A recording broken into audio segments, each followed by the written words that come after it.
राधे राधे। मेरे प्यारे भाइयों बहनों माताओं व बंधुओं, संस्कार की बातें चैनल में आपका स्वागत है। बंधुओं, आज चैत्र महीने के कृष्ण पक्ष की द्वितीया तिथि को मैं आपके लिए लेकर आई हूँ दशा माता की कथा 2। बंधुओं, दशा माता की कथा चैत्र मास के कृष्ण पक्ष की प्रतिपदा तिथि से लेकर दशमी तिथि तक रोजाना सुनी जाती है। बंधुओं, बहुत से लोग चैत्र कृष्ण पक्ष के प्रतिपदा तिथि से लेकर दशमी तिथि तक दशा माता के व्रत करते हैं। बंधुओं, दशा माता की कथा सुनने और दशा माता के व्रत रखने से मनुष्य पर बुरी दशा नहीं आती।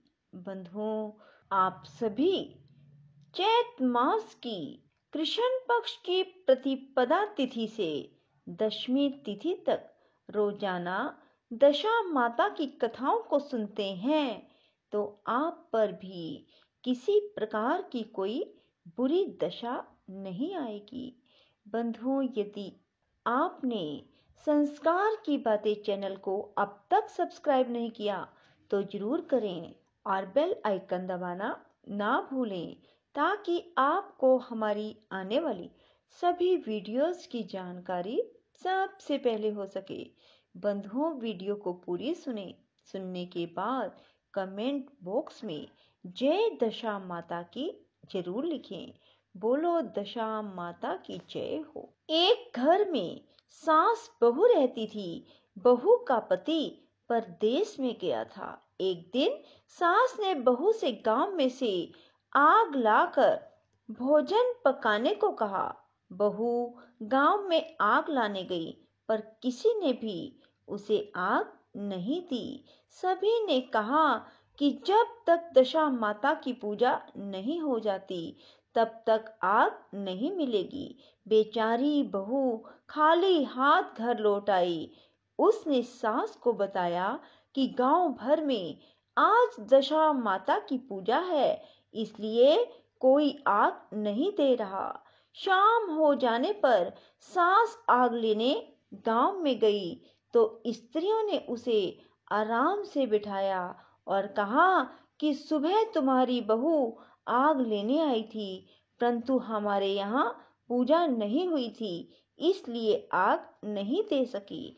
सास आग लेकर अपने घर पहुंचे ही थी कि एक आदमी बछड़ा लिए आया और उसके पीछे एक गाय थी। स्त्री ने उससे पूछा कि यह गाय का पहला बच्चा है क्या? आदमी ने उत्तर दिया, हाँ। उसने फिर पूछा कि बछड़ा है या बछड़ी? उसने जवाब दिया कि बछड़ा है। सास ने घर जाकर बहू से कहा, आओ हम दोनों भी दशा माता का डोरा ले और व्रत करें। दोनों सास बहू ने डोरा लिया। सुबह से व्रत आरंभ किया। 9 व्रत पूरे हो जाने पर 10वें दिन डोरे की पूजा की। सास बहू दोनों ने मिलकर गोल गोल 10-10 अर्थात कुल 20 फेरे बनाए। 21वां बड़ा फेरा गाय को दिया। पूजन समाप्त होने पर सास बहू दोनों पारण करने बैठी। उसी समय बुढ़िया के बेटे ने परदेश से लौटकर दरवाजे पर आवाज लगाई। आवाज सुनकर माँ ने मन में सोचा कि क्या हुआ, बेटा दरवाजे पर ही खड़ा रह जाएगा, मैं पारण करने के बाद दरवाजा खोलूंगी। इधर बहू ने आवाज सुनी तो उसे रुकने का साहस नहीं हुआ। अपनी थाली का अन्न इधर उधर करके झट से पानी पीकर उठ खड़ी हुई। उसने जाकर दरवाजा खोला।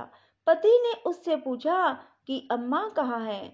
बहू ने उत्तर दिया, वह तो अभी पारण कर रही हैं।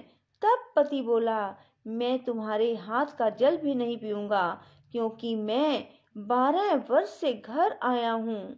इतने दिनों ना जाने तुम किस प्रकार रही होगी। अम्मा आएगी, वह जल लाएंगी, तब ही जल पीऊंगा। यह सुनकर स्त्री चुपचाप बैठ गई। इतने में उसकी अम्मा पारण कर अपनी थाली धोकर पी चुकी। तब वह लड़के के पास गई। लड़के ने माँ के पांव छुए। अम्मा उसे आशीर्वाद देकर बेटे को घर में ले आई।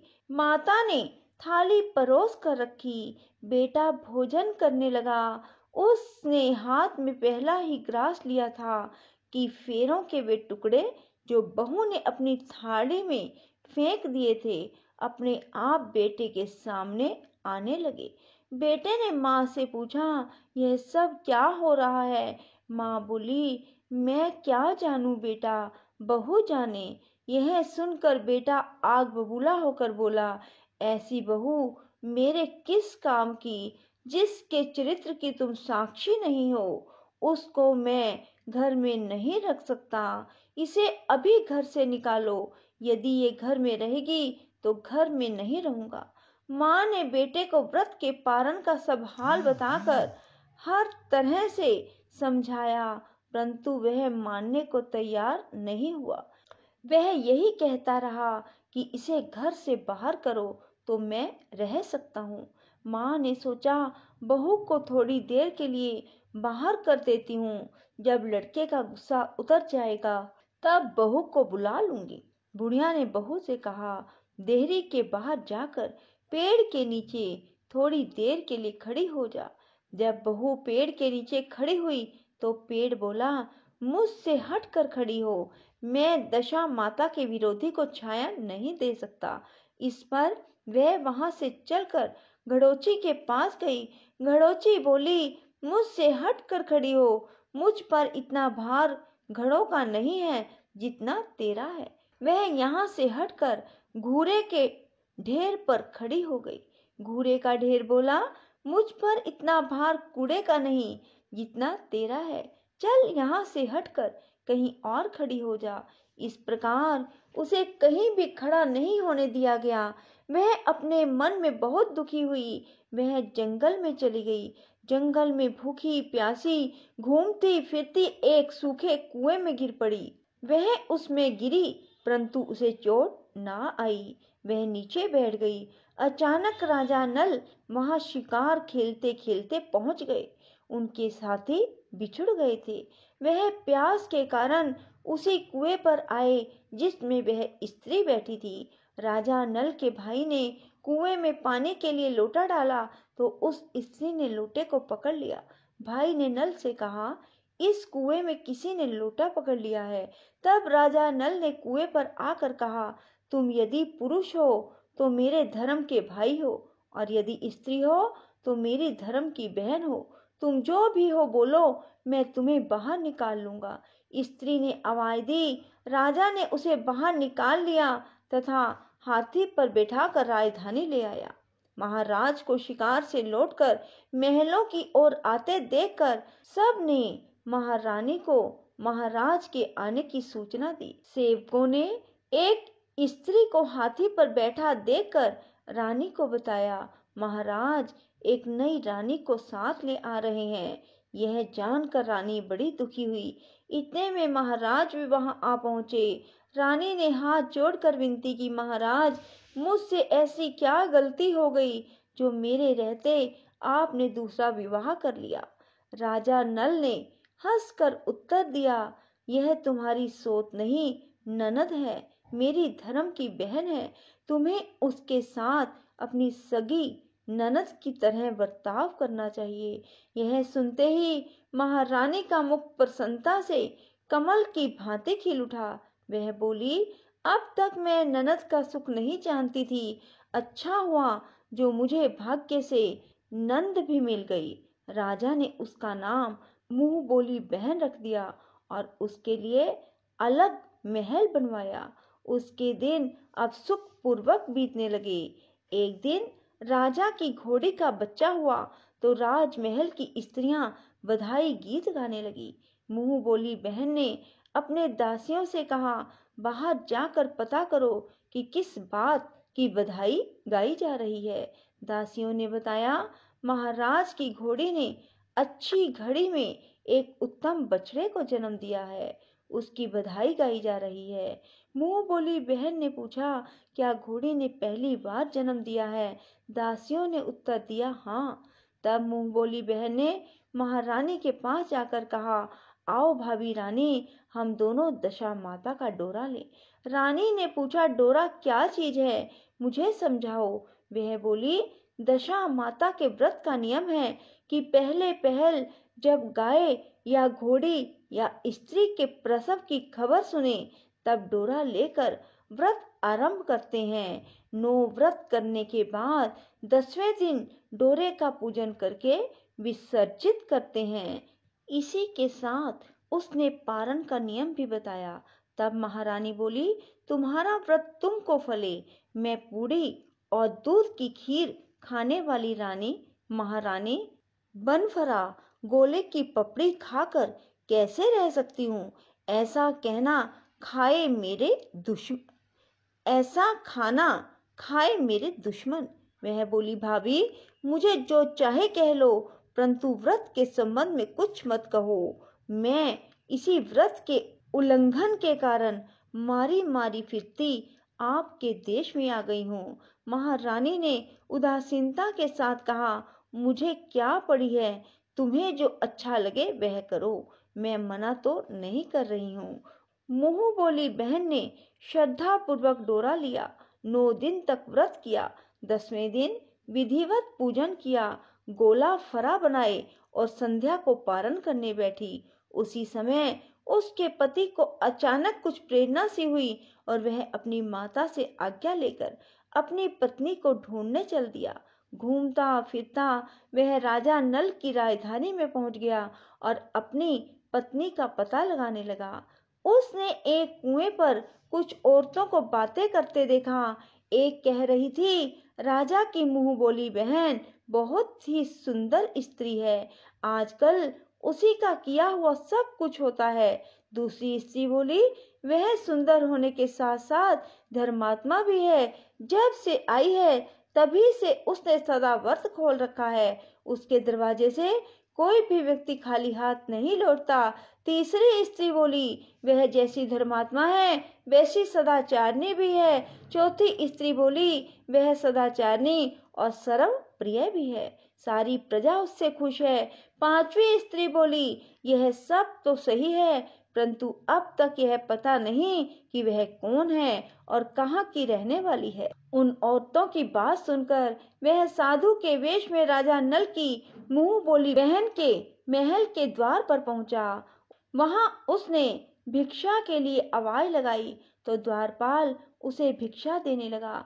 उसने द्वारपाल के हाथों भिक्षा लेने से मना कर दिया। बोला, भिक्षा देने वाली स्वामिनी के हाथ से ही भिक्षा ग्रहण करूंगा, नहीं तो अपने रास्ते चला जाऊंगा।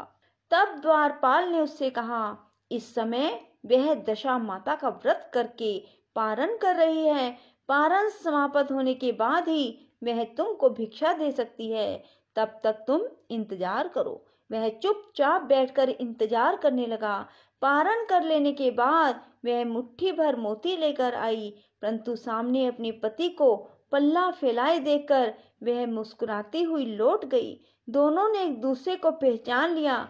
महारानी ने मुंह बोली ननद को मुस्कुराते देखकर कहा, जब से तुम आई हो आज तक मैंने तुम्हें मुस्कुराते नहीं देखा, आज इस साधु को देखकर हंसने का क्या कारण है? मुंह बोली बहन ने उत्तर दिया, वह साधु हमारे घर का है। रानी ने पूछा, तब वह ऐसे क्यों आया है? उसने कहा, वह मेरा पता लगाने आए हैं। महारानी ने राजा नल से कहा, तुम्हारी मुंह बोली बहन के घर के लोग आए हैं। राजा ने कहा, उनसे कह दो कि अभी यहाँ से घर जाकर वहां से हमारी हैसियत से आए, तब मैं अपनी बहन को विदा करूंगा। राजा नल की मुंह बोली बहन का पति घर जाकर अपने माँ से बोला, तुम्हारी बहू राजा नल के यहाँ उसकी बहन बनकर रह रही है। वह रोज सदा व्रत करती है और नियम धर्म से दिन बिताती है। तब उसकी माता ने उसे आज्ञा दी कि बहू को ले आओ। वह डोली, पीनस, बाजे गाजे, कहार आदि के साथ यथाचित सज धज कर राजा नल की राजधानी को चल दिया। राजा ने उसका यथोचित आदर सत्कार किया और कुछ दिन मेहमानी में रखकर विधिवत बहन की विदाई की। जब वह महल के बाहर चलने लगी तो महल भी उसके पीछे पीछे चलने लगा। तब महारानी बोली, ननद जी, तुम चली और मेरा महल भी ले चली, जरा पीछे मुड़कर तो देखती जाओ। ज्यों ही उसने मुड़कर पीछे की ओर देखा, राजा का संपूर्ण राजसी वैभव अचानक तृप्त हो गया। राजा की मुंह बोली बहन तो अपने पति के साथ आनंद से रहने लगी, परंतु राजा नल व रानी का यह हाल हो गया कि वे दोनों कमरा कथरी ओढ़े फिरने लगे। उनके भोजनालय में पत्ते खड़खड़ाने लगे। राजा नल ने रानी से कहा, अब हमें यहाँ से कहीं दूसरी जगह चलने चाहिए। रानी पतिव्रता स्त्री थी, उसने राजा की आज्ञा मान ली। चलते चलते वे एक गांव के पास पहुंचे। वहां पर बेरी के पेड़ पर बेर लगे हुए। राजा रानी दोनों भूखे थे।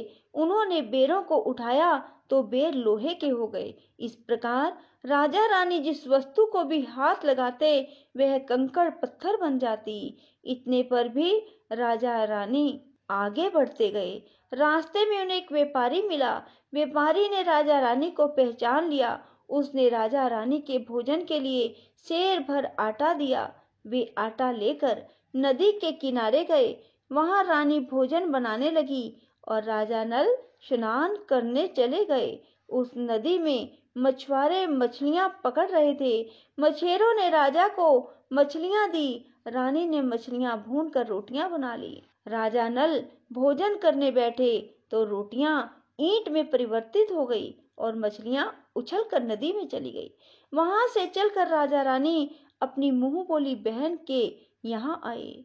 बहन को जब पता चला कि भाई भाभी आए हैं तो उसने सेवकों से पूछा, कैसे आए हैं? सेवकों ने कहा, भिखारियों के हाल में आए हैं। यह सुनकर उसे बड़ी लज्जा आई। उसने राजा रानी को एक कुम्हार के यहाँ ठहरा दिया। शाम को थाल सजाकर बहन स्वयं भाभी से मिलने कुम्हार के घर गई।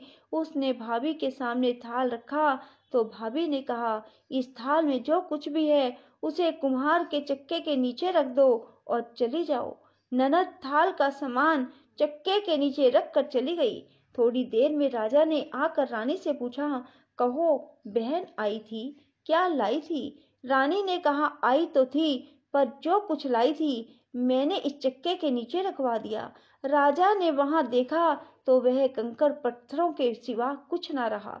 राजा को समझते देर न लगी कि यह सब बुरी दशा के कारण है। भला वह मेरे लिए कंकड़ पत्थर क्यों लाएगी? अब राजा रानी वहां से चलकर अपने मित्र के घर गए। मित्र को लोगों से पता चला तो उसने उनसे पूछा, कैसे आना हुआ? उन्होंने उत्तर दिया, भिखारियों के हाल में आए हैं। मित्र ने दुखी होकर कहा, कोई बात नहीं, जैसे आए वैसे अच्छे आए, आखिर मित्र हैं, उन्हें महलों में ले आओ। मित्र ने उन दोनों का स्वागत किया, स्वादिष्ट भोजन कराया, एक कमरे में उनके लिए पलंग बिछवा दिया। उस कमरे में एक खूंटी पर नौलखा हाथ टंगा था। आधी रात के समय राजा तो सो गए, परंतु रानी जाग रही थी। रानी ने देखा, हार वाली खूंटी के पास दीवार में एक मोर का चित्र बना हुआ है। मोर धीरे धीरे हार को निकल रहा है। रानी ने राजा को जगाकर वह दृश्य दिखाया। राजा ने सोचा, यहाँ से चुपचाप चलना चाहिए, नहीं तो सवेरे चोरी का कलंक लगेगा। तब मित्र को क्या मुख दिखाएंगे? बेचारे राजा रानी उठकर जंगल की तरफ चले गए। दोनों चलते चलते एक दूसरे राजा की राजधानी में पहुंच गए। वहां अतिथि और भिक्षुओं को सदा व्रत दिया जाता था। वे दोनों भी सदा व्रत लेने गए, परंतु उस समय सदा व्रत बंद हो चुका था। वहां के अधिकारियों ने कहा, यह लोग ना जाने कहाँ के अभागे आए हैं कि इन्हें देने के लिए कुछ भी नहीं बचा, फिर भी इन्हें एक मुट्ठी चने दे दो। उन्होंने इस प्रकार से अनादर और कड़वी बातों सहित दान लेना अस्वीकार कर दिया। वे दान अध्यक्ष की निंदा करते हुए बोले, ऐसी कंजूसी है तो सदा व्रत देने का नाम ही क्यों करते हो? दान अध्यक्ष बोला, यह तो बड़ा घमंडी भिक्षुक लगता है, भीख भी मांगता है और गाली भी देता है, इनको हवालात में डाल दो। इस प्रकार दोनों को एक कोठरी में बंद कर दिया गया। एक एक मुट्ठी चने दोनों को खाने के लिए मिलने लगे। जिस कोठरी में राजा रानी बंद किए गए थे, उसी के पास आम रास्ता था। एक सफाई कर्मचारी राजा की घुड़साल साफ कर उसी रास्ते से निकला करती थी। एक दिन वह बहुत देर से निकली। रानी उससे पूछने लगी, आज तुम्हें इतनी देर कैसे हो गई? वह बोली, आज राजा की घोड़ी के बछड़ा हुआ था, उसकी टहल में देर हो गई। रानी ने पूछा कि घोड़ी का पहला प्रसव है क्या? सफाई कर्मचारी ने बताया, पहली बार। रानी ने फिर पूछा, बछड़ा हुआ है या बछड़ी? सफाई कर्मचारी ने बताया, बहुत अच्छा बछड़ा हुआ है। यह सुनकर रानी ने राजा से कहा, एक बार मैंने तुम्हारी मुंह बोली बहन के डोरे का अनादर किया था, उसी दिन से हमारी दशा बदल गई। मैं आज दशा माता का डोरा लेना चाहती हूँ। राजा ने कहा, परंतु यहाँ पूजा की सामग्री कहाँ से आएगी? उसके नियम धर्म का पालन कैसे होगा? रानी ने उत्तर दिया, दशा माता ही सब कुछ करेगी, मैं तो उन्हीं का नाम लेकर डोरा लेती हूँ, फिर जो होगा देखा जाएगा। रानी ने 9 तार राजा की पगड़ी से और 1 तार अपने आंचल का लेकर अपना डोरा तैयार किया और उसी समय से व्रत करने लगी। थोड़ी देर में ही वहां का राजा अपनी घोड़ी को देखने के लिए उसी रास्ते से निकला। राजा ने नल दंपत्ति को देखा, कोठरी में बंद देखकर पूछा, वे लोग कौन हैं और इसका क्या अपराध है? पहरेदारों ने कहा, ये लोग भिक्षा लेने आए थे, ये आपको आशीर्वाद देने के बदले गालियां देते थे। इसी कारण दान अध्यक्ष ने इन दोनों को कैद में डाल दिया। राजा ने कहा, यह तो इनका कोई अपराध नहीं है, इनको मन वांछित भिक्षा नहीं मिली होगी, इसलिए ये गालियां देने लगे होंगे। इनको संतुष्ट करना चाहिए था, ना कि कैद में डाल देना चाहिए। इनको अभी रिहा करो। राजा की आज्ञा से उसी समय दोनों को कोठरी से बाहर निकाला गया। राजा उनके पांव में पद्म और माथे पर चंद्रमा देखकर पहचान गया कि यह तो राजा नल और रानी दमयंती है। इस पर उसने दोनों हाथों से हाथ जोड़कर क्षमा मांगी और हाथी पर बिठाकर अपने महल में ले गया। कुछ दिन बाद राजा के यहाँ रहकर उन दोनों ने पूरे राजसी ठाठ के साथ अपनी राजधानी की ओर प्रस्थान किया। रास्ते में वे पहले मित्र के यहाँ गए। मित्र ने राजा नल के आने की खबर सुनकर लोगों से पूछा, मित्र आए तो कैसे आए? लोगों ने कहा, अब की बात तो राजसी ठाठ बाट के साथ हाथी, घोड़े, डंका, निशान, पालकी, पीनस और फौज को लेकर आए हैं। मित्र ने कहा, अच्छी बात है, आने दो। मेरे लिए तो जैसे तब थे वैसे ही अब भी हैं। आखिर हैं तो मेरे मित्र। राजा रानी मित्र के महल में गए। मित्र ने उनको आदर सत्कार के साथ उसी स्थान पर ठहराया जिस स्थान पर पहले ठहराया था। आधी रात के समय जब राजा सो रहे थे, रानी पैर दबा रही थी। तब रानी ने देखा कि मोर का चित्र जो पहले हार को निगल गया था उसे उगल रहा है। रानी ने राजा को जगाकर यह दिखाया। राजा नल ने अपने मित्र को बुलाकर दिखाया। मित्र बोला, मैंने तब भी तुमको चोर नहीं समझा था, ना अब समझता हूँ। यह दृश्य तुम्हारी बुरी दशा का फल है। आप निश्चिंत रहिए, मेरे मन में कोई मैल नहीं है। मित्र के यहाँ से चलकर राजा रानी अपनी मुंह बोली बहन के यहाँ गए। उसने सुना राजा भैया आ रहे हैं तो उसने लोगों से पूछा, कैसे आ रहे हैं? लोगों ने कहा, जिस प्रकार राजा का आना चाहिए उसी प्रकार आ रहे हैं। उसने कहा, उनको मेरे महल में ले आओ। जब राजा नल का हाथी बहन के महल की ओर बढ़ा, रानी ने कहा, आप अपनी बहन के घर जाइए, मैं तो उसी कुम्हार के घर रहूंगी जिसके पहले ठहरी थी। राजा ने कहा, जिस कारण इतने दुख उठाए तुम फिर उससे झगड़ा मोल लेना चाहती हो, यह तुम अच्छा नहीं कर रही हो। परंतु रानी नहीं मानी, वह कुम्हार के घर ही ठहरी। राजा बहन के घर चले गए। शाम को राजा की बहन भाभी के लिए थाल सजाकर कुम्हार के यहाँ आई। उसने भाभी के सामने थाल रख दिया। भाभी सोने चांदी के गहने उतार उतार कर रखने लगी और कहने लगी, खाओ रे मेरे सोने चांदी के गहने खाओ, हम भूखे नंगे हैं क्या? यह उलाहना सुन ननद बोली, यह उलाहना किसे देती हो? मुझसे उस समय लाई थी, वही अब भी लाई हूँ। विश्वास ना हो तो चक्के के नीचे अब भी देख लो। सचमुच चक्के के नीचे देखा तो वहां पर मणिक मोतियों का ढेर लगा था। रानी यह सब देखकर सुन रह गई। वह बोली, ननद जी, तुम्हारा कोई दोष नहीं, यह तो हमारी बुरी दशा का परिणाम था।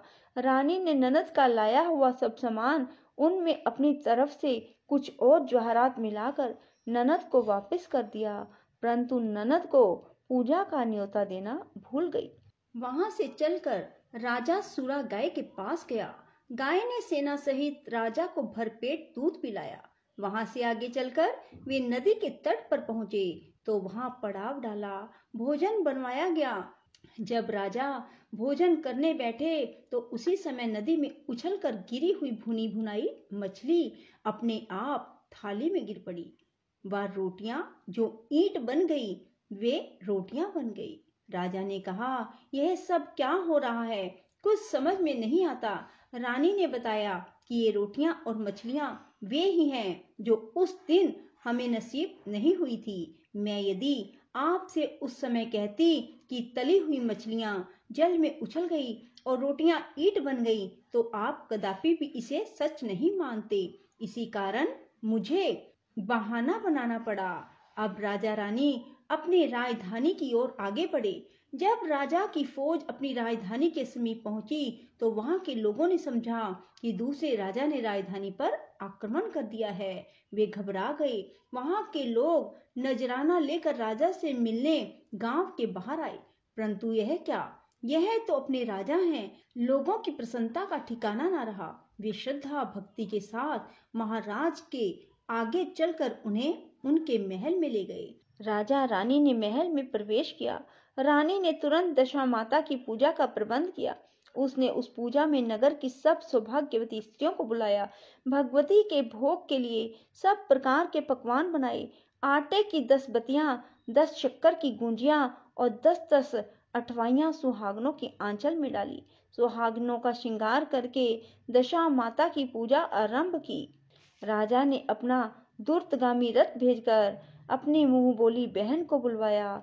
उसके आते ही कलश का मानिक दीपक प्रज्वलित हो गया। बड़ी धूमधाम से पूजा की गई। अंत में सुहागिनों को भोजन कराकर विदा किया गया। उसी समय राजा ने राज्य में आज्ञा जारी की, मेरी प्रजा के लोग दशा माता का व्रत किया करें। भगवती माता ने जिस प्रकार राजा नल के दिन फेरे, उसी प्रकार सब के दिन फेरे। बोलो दशा माता की जय हो। बंधुओं, चैत मास के कृष्ण पक्ष की प्रतिपदा तिथि से दशमी तिथि तक प्रत्येक मनुष्य को दशा माता की इस कथा को अवश्य सुनना चाहिए। तो कभी भी आप पर बुरी दशा अर्थात बुरे दिन नहीं आएंगे। बंधुओं, यदि आपको हमारी वीडियो पसंद आए तो इसे लाइक करें और शेयर भी जरूर करें। धन्यवाद।